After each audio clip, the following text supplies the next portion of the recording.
What's going on, everyone? My name's Patterrz, and today I wanted to go down the Mega Evolutions and Let's Go Pikachu and Let's Go Eevee and give you my opinion on which one will be the best, which one will be the worst, and how the changes in Let's Go Pikachu and Eevee will affect all of our Mega Evolutions, because we know they are confirmed, but we also know that abilities and items are not in the game. So I'm assuming Mega Evolution is going to work as a way where you just get the Mega Stone, and if you have it, then you have the option to Mega Evolve your Pokemon. Because we saw in one of the trailers that Charizard could Mega Evolve into either X or Y.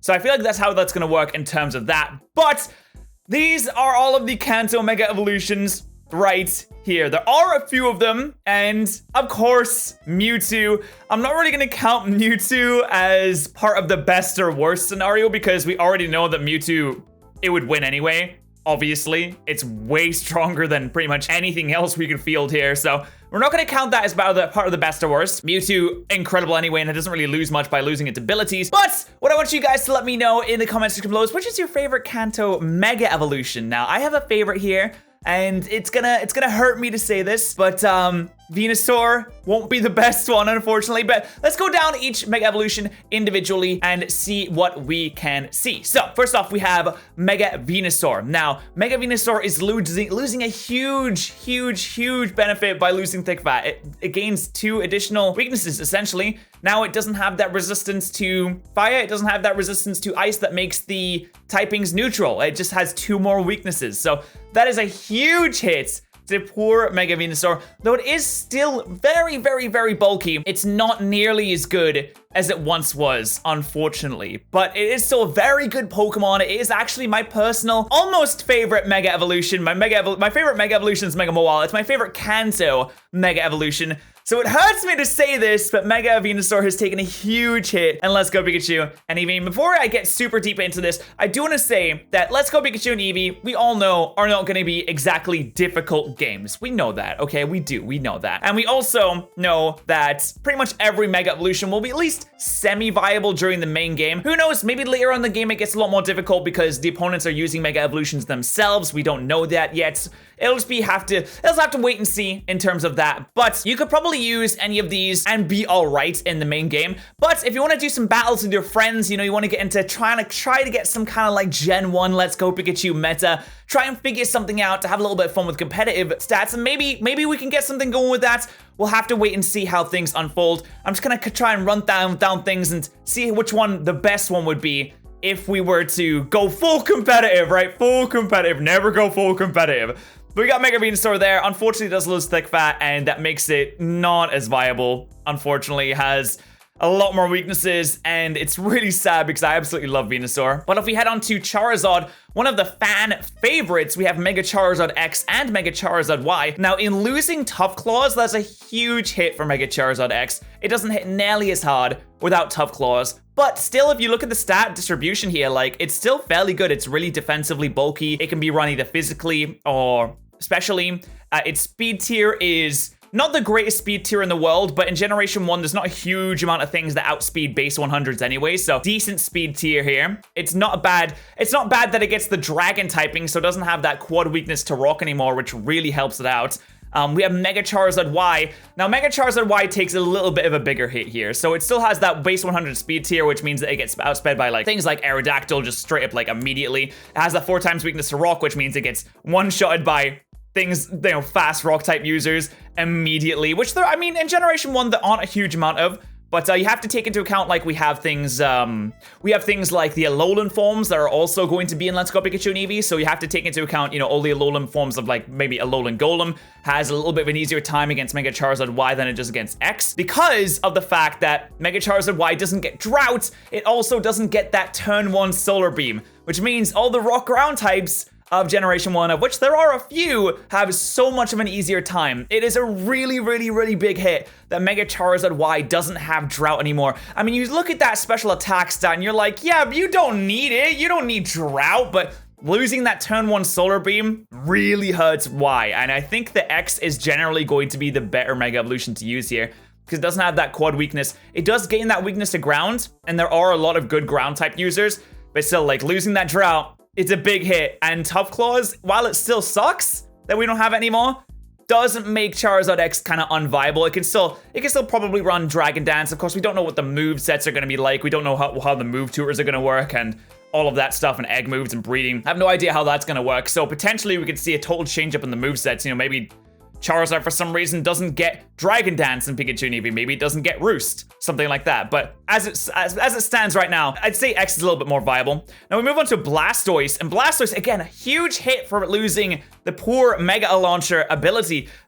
I mean, again, we don't know the movesets exactly, but I mean, these stats are still decent. They're not bad by any means, but while I do love Mega Blastoise, losing Mega Launcher makes it hit a little bit less hard. It still has a 135 special attack stat, which is amazing, I do want to say. But in terms of when you compare this to other Mega Evolutions, not as great. So we have very good defensive bulk here, which will square up nicely because we won't have things like recovery items. However, Mega Blastoise doesn't really have much in the way of recovery itself. It has like, what, Rest normally, and that's kind of it. So I think that once Mega Blastoise takes a bit of damage, it's just gonna have to like just take that damage and go down to a fast electric type user, which, you know, fast electric type users in Generation 1, you got like Zapdos, you got your Raichus, you even got Pikachu. Maybe we'll see the actual Pikachu in competitive and the actual Eevee. Like, we don't know what their stats are like just yet. They probably get boosted stats and they get all these different moves. Like, maybe we'll see the actual normal Pikachu you're supposed to have on your team and your starter be used competitively. I have no idea. That could be really fun to see, I think. All right, moving on to Mega Alakazam. Now, this one is insane. So, keep in mind, there are no items in Let's Go Pikachu and Eevee. That means no Choice Scarf. That means no Focus Sash.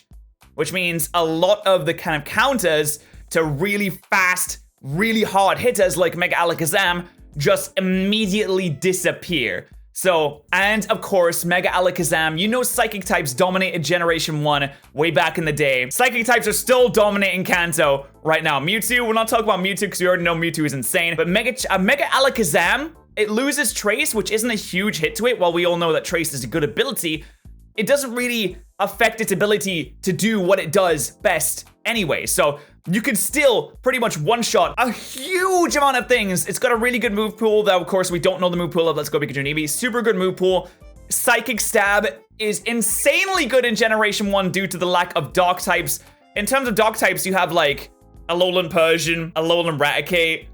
You only have the Alolan forms, really, to use as a switch into this. And you can't switch into Mega Alakazam. You tried to, you can't. So I'm assuming if you're having, like, a battle with your friend, you want to bring Mega Alakazam. As long as you get like a few of your opponent's Pokemon weakened, this just comes in and this cleans up. It grabs a broom and it's like, all right, here we go. I'm sweeping away, boys. Sweeping away. And it actually got a little bit of a special defense buff in Generation 7 as well, which is nice.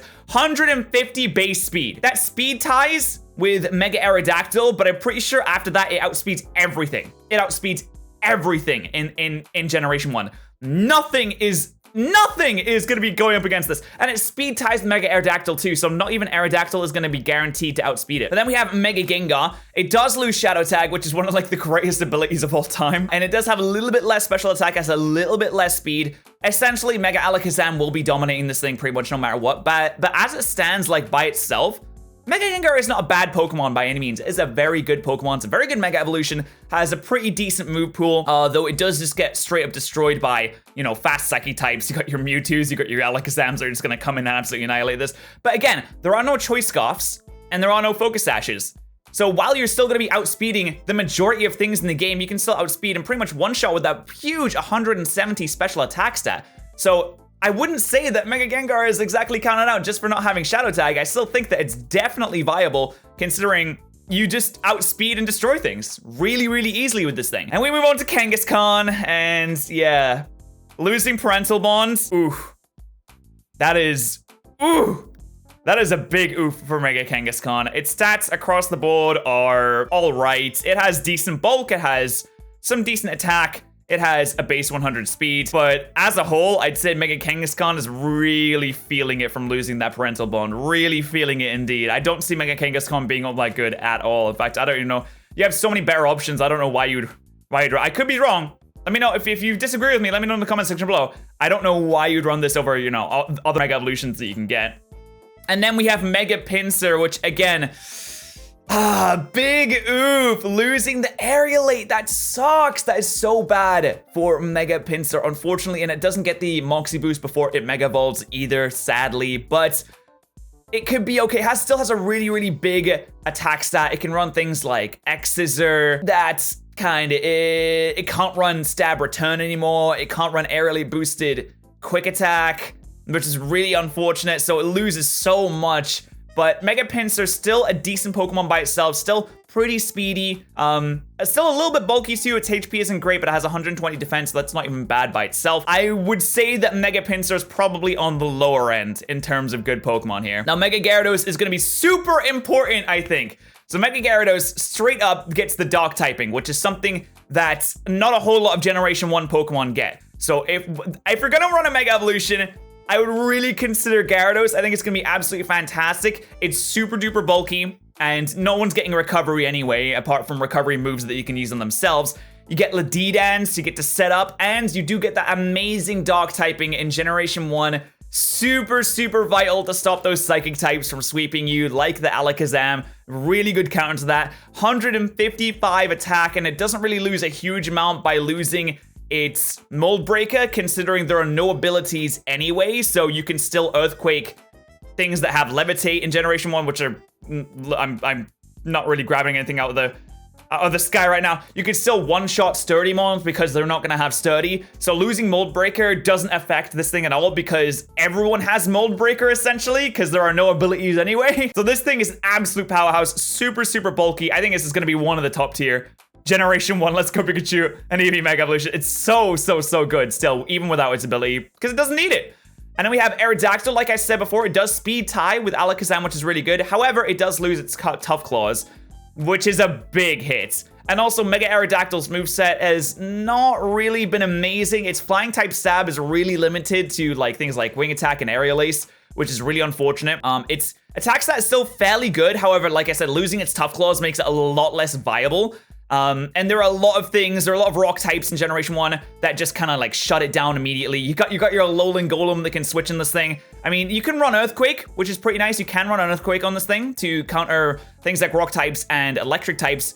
But without Tough Claws, I mean, Earthquake's not a contact move anyway. But in general, without Tough Claws, it's going to be really hard for you to just be able to one-shot things with Aerodactyl. Though I still think it could be a pretty good Mega Evolution. It has that rock flying type typing, which is fairly good, and that really, really good speed tiering that pretty much nothing can keep up with the exception of Alakazam. So Alakazam and Aerodactyl are going to be fighting it out on that 150 speed tier. And of course, last but not least, we have Mewtwo, which I knew I said I wouldn't include, but let's just have a look at it just in general. Mewtwo stats, absolutely insane. Look at that, 130 base speed, 190 attack, 140 base speed on Y, fucking 194 special attack. Oh my god. All right, so this is me a couple days later, and while I was editing the video, I realized that I completely forgot about a few of the Pokemon from Cancer that got Mega Evolutions because I looked down this list. I was like, oh yeah, this is a lot. This is probably all of them. Then I just realized a few days later, I was like, wait a minute, where's Beedrill? Where's Beedrill? Where's Pidgeot? Where's Slowbro in this?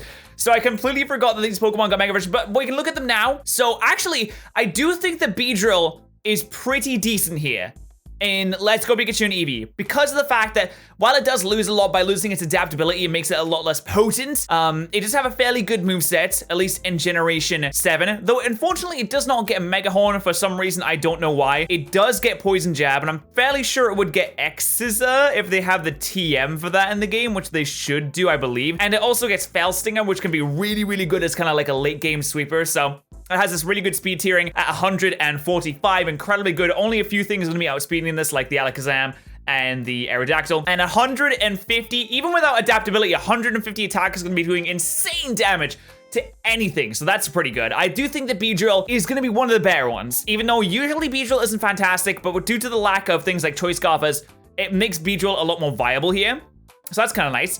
Pidgeot, however, gets the shittier end of the stick, as it were. Unfortunately, Pidgeot's not feeling so good after the removal of No Guard. And we can have a look at its moveset, I believe, up here, or is it down here, to see what it actually gets here. But it does get Hurricane, which is fairly nice for it. It does get Air Slash, which is pretty nice.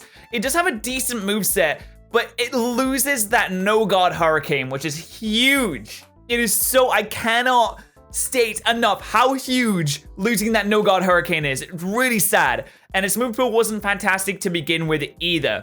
Though it is a very, very fast mon, it does get outsped by a lot of the really fast Kanto Mega Evolutions already. So I will say that Pidgeot is probably one of the lower tier Mega Evolutions here. Very much one of the lower tier ones, unfortunately, since it lost its ability.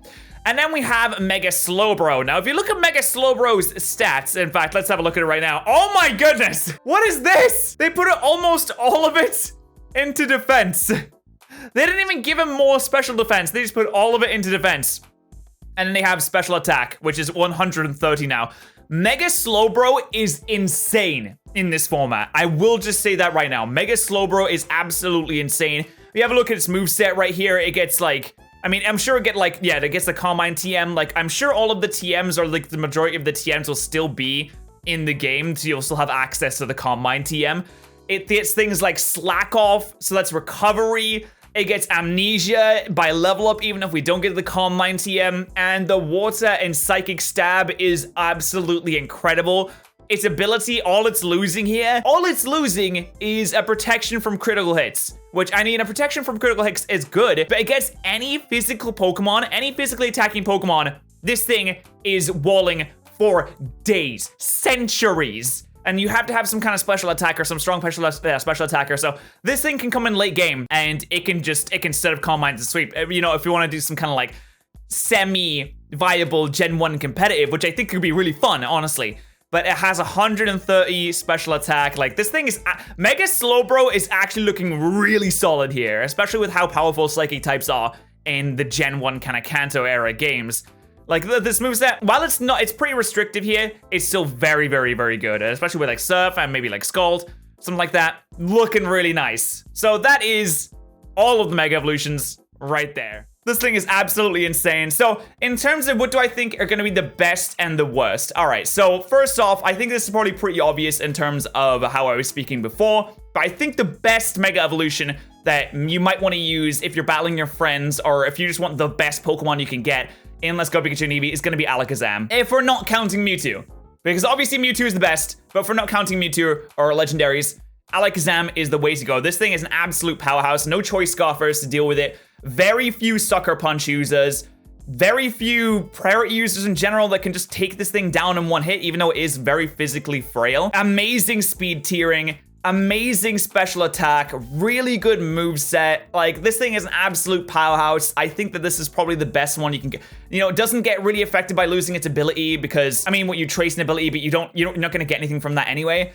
Absolutely fantastic. And in terms of the worst ones, I'm gonna have to either go with Kangaskhan or Pincer. Honestly, I think I'll go with Kangaskhan. Kangaskhan without Parental Bond really, really, really hurts. You have so many better normal types. Why would you run Kangaskhan when you could just run a separate Mega Evolution and run Snorlax? Like, Snorlax is absolutely amazing, and you could have Alakazam on your team and Snorlax. That's a really good pairing because Snorlax is super duper bulky. Get some physically defensive Pokemon on your team and you're good to go. Like, I really don't see a reason to use this over like anything else. Like I said, the other ones are decent. Like Gengar, very good. Gyarados, really, really good. I'd put Gyarados as the second, in my opinion, if you're gonna do like any kind of battles on Generation 1. Let's Go Pikachu and Let's Go Eevee. Meta competitive. Like, this is more of a fun kind of thought-provoking video rather than anything super duper serious. And that's what I believe in the... Let me know what you think in the comment section below. What you think will be the best and worst Mega Evolutions of Let's Go Pikachu and Eevee. I am curious to hear it. It is a completely different meta, which I'm really kind of interested in. I want to see how that develops and if people can really do competitive battling on that game, even though it seems like a super anti-competitive game in general. It's just like a thought exercise. It's just really interesting to think about, I think. But thank you guys so much for watching. Hope you guys did enjoy this video. If you did, please do destroy that like button or else video. I'll see you guys next time.